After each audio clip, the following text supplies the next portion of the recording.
farxiyo ragga Soomaalida ma wada xun farxiyo adiga nin Soomaali ma ku dhalin farxiyo soo wiil ma dhalin farxiyo ba jawaab ina idisi jawaabtiinani waatana السلام عليكم ورحمة الله وبركاته هذه سلام دمان انت كحرين يوتيوب channel كيف فرحي سومال اوفيشال dadka leega beeray soo dhawaada aad iyo aad idin salaamayo waan idin jeclahay dadka leega beeray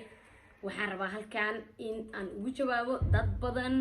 oo su'aalo isoo weydiiyay su'aalad kasta laga soo weydiiyay aan isticmaalaa waxaan rabaa jawaabteeda si sax ah halkaan inaan kulli aan idiga siiyo muddo 10 daqiiqo ah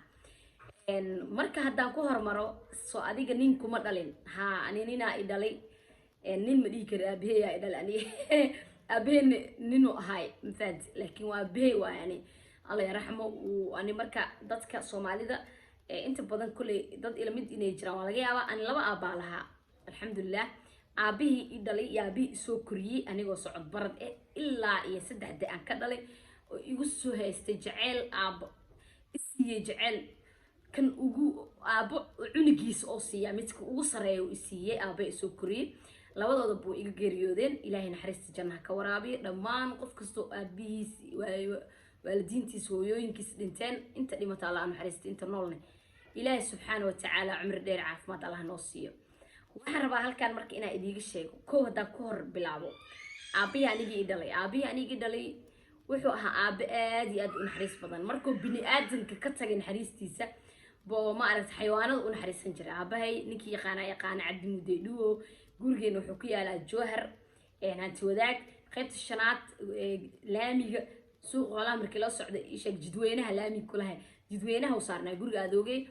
geeda ku wareegsanaa hal mudla ku yaalay kaas aabo wuxuu sameyn jiray caagadaha saddexlayaasha iyo afarlaha iyo shanlayaasha boo afka intuu ka jiro biyo ku shubi jiray geeda hoostooda dhigi jiray oo ku wareegsan guriga aabo maxaa saa u sameeyay markaa wuxuu dhigi jiray xayawaanada bahalada iyo masaska iyo quraanshada aabi ka cawaaya intaas ajir aan ka helaa intuu bini aadan ka baxay xayawaanada oo ka fikiri jiray biyo in ay ka cawaan aabaha gurigiisa bahalo meela dhan xitaa masaska xitaa ku jiri jireen biyo ay ka cabi jireen maxaa la isha geedaha oo naaska lahaa iyo war bahal kastaba meeshaas way isugu imaan jireen waa fiiri jiri sabsaf quraanshada sabsaf ay soo galaysa sabsaf ay sii bixeen marka aabahay anigi dhalay sidoo naxariis badnaa xitaa masaajidka markuu ku dukanayo dadka saf ku jiro cabdimuud safkiisa ma gali karno dheejiso u jilacsana aabahay amiin markii la dhaha oo jiri saa qof aad iyo aad u naxariis badan qofka markuu ilmeenayo arkaysidne iska munaafiq waa jiraan dad munaafiqiin oo xoogaa iska waxay way jiraan laakiin inta badan oo ilaahayna og yahay qof naxariis ilinta uga imaada jirto waad u naxariis badan anigaanba hadda maanta ma arki kari qof la dhibaateenayo war iska dhaafe filin anoo fiirsanaya hadda arka qof la bahdila qof kale oo iska ooyaani ilintaas oo iga horeysa yani ilintana waa naxariis qof oo naxariis u dhashay baa wuxuu ilmeeyo qalbi naxariis lahaana ilmeeyo marka halkaas kaga tago aabihii aniga i dhalay aabi soo koriyay asna sidaas oo kale iska daayay bini aadanka ilmihiisa iyo family iska dhaafay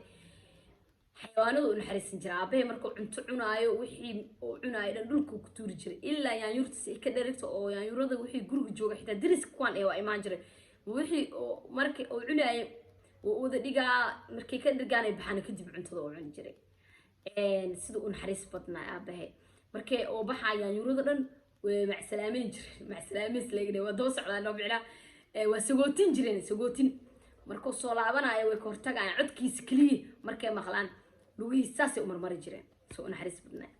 hadda marka waa kaas marka ugu taga aaba soo kuma dhalin ana aaba labaan lahaa mid soo korsaday iyo midkii dhalay wayna iga geeriyoodeen Allah yarxamo sidaas ayay ahaayeen naxariistooda marka kaga gudba halkaas soo adi wiil ma dhalin ha wiilaan dhalay wiilkayga Cabdalla waxa uu yaqaanay reer Jowhar Cabdalla waxa uu yaqaanay reer Afgooyo marka waxaan rabaa wiilkayga uu ogyahay hooyadiis dhibkeela soo martay uu ogyahay ilaahan inuu gabar walaashiis kufsanaayo dilaayo ilmo ku dayacaayo ku oysiinaayo xaq galaayo ilmo ahan aniga ma ila aha taas man dhacayso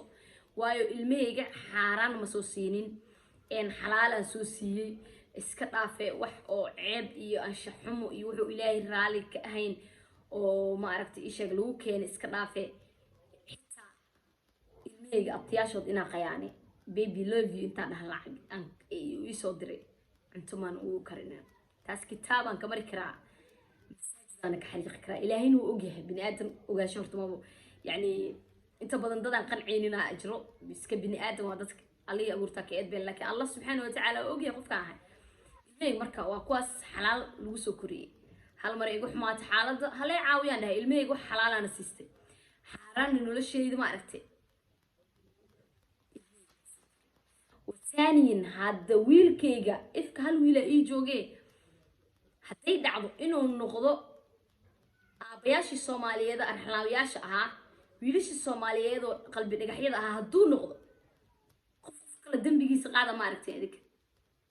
ويل كيجا دم بيجو أديك أوجل هذا الدين صبرتي صبر بارسي سوكرسي مركو قنجارو وحو كسر السماء هذا ملقوه يستا ملقوه يستا ميدا ذيك لا دمبي كيس ما أنت يوم القيامة أنقر لا تك أدي الجمهور هيستو قف كستو دمبي كيس أصل جو قاعدة قف كلا كيس لو قاعدة مجرد هو إذا قالت كيش أدي وحاجة شيء كوح كستو قف كستو لو ملاقيه قاس وخرس دمبي يحسنات با وتعالو وأنا كهريان فانتي كتاس كيجي جدبو ويل كيجيني سبحان الله إلهي إجمع ديك حضون قدني حتى وحو أنا يجي يلا كل موليه الله سبحانه وتعالى وحو كل موليه ولا كلميسة ماشى حق أجرو حقنا ولا كلميسة حتى هو يدب كلا صومرتين وكور قبا ونكو إنانا يا ونكو أخلية سنة يا ونكو صوب ما يا دب كأسل الله صومري ملقي أو إنه قبر ولا شيء سمركا المكو ضيع مصرك ويسي ما ملقي أو إنه أرحلا نحرس لعبه ونخضه بدن وصومالي ذا حلا بياشا مركاس كسوق تبو رج صومالي ذا ما وضع أركتي ragga Soomaalida ma wada aragtay hadee kuwa aan guursaday ma intaan guursanin waa wada arkay maalin kasta hooyo Soomaaliyeed ooynayso maalin kasta gabar Soomaaliyeed ooynayso maalin kasta gabar Soomaaliyeed fadeexadeeda la wada maalin kasta gabar Soomaaliyeed la kufsanaa la dilaa la jarjaraa jawaan gurida maalin kasta yaa sameeyo waxa soo dhan hadana markii la dhaha maxkamad iyo hebelo imaamul yaa haayo hadii la dhaha sulx iyo dhaqan xumo dhaqan Soomaali la dhahayo oo ragga Soomaalida ay gabdhaha ku bahdilaan oo gabar lee lagu dhibaateeyaa meesha yaalo yaa sameeyo waxa soo dhan ragga Soomaalida sameeyo ragga Soomaali boqolkiiba 80 naxariis dhan ma laha waa arxanlaabayaal wadankooda wuxuu u bursan yahay taas ka sabab waay hadii ayaga naxariis yeeshaan wadankooda oo dhismaa waxa idin sheegaa raggiina Soomaaliyeed hooyooyinka Soomaaliyeed waa masaakiin waa ilmadow waa ma aragtay isheeg hadda qalad ka gashaan garbaashka min Allah idin kale idinku soconaya afar la saac mid aan qarno idin dhimata adduun korkiisana waa idin laga goynaya been bilow ku sheegay gabdhaha beenta idin sheegay gabadhii si kale loo hayay taala aniga runta sheega bartaan ay imaanaane ragga Soomaaliyeed waa ragga adduunka dhan gaal iyo muslim hadii la isku daro meesha ugu niman xun badan waay niman u badan oo xuna u badan inta xuma badan inta wanaagsan yar marka waxa kale inta rabaa wiilal kale inta ila kaftameeno aad iyo aad u jeclahay oo walaalahayga oo boqorintii la dhashay geesiyaashii la dhashay ragga Soomaaliyeed intii wanaagsanaa I love you adii jeclahay wiilashaas in badan ay la soo kaftamo farxiyo maxaa jirahay gabdhahane gabdha xun waa jiraan hadda gabdhaha markood waa soo socotaa videogan kan ku xigo ka daawo gabdhaha garbaash aan la arkin wali aniga cadli ilaahi waa cadli عدل إلها عدل إلها لكن أنيقا ياو إن أن دمر كالصومالي سبق أمريو وحكو قلديني وحكو حيين وعلى سوفري سنايا لا هاي سؤالات سوودي ويدسين جوابتي دا إيجاي سينا وملينا إلا أي فيسبوك تيك توك ميل كستا إيجاي سينا وملينا إلا يوتيوب كان هذا يديج عليه هذا الشيء ما يقرب كي جيسياشة حياة Soomaaliyeed ونايا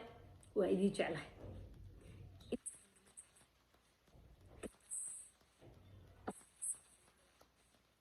aan qarno waa idin dhimee waxaan iga tagay sidaas iyo nabadgelyo assalaamu calaykum waraxmatullahi videogan midka xiga hanaga tagin like saar share garee nala joog insha allah ayno mar kale assalaamu calaykum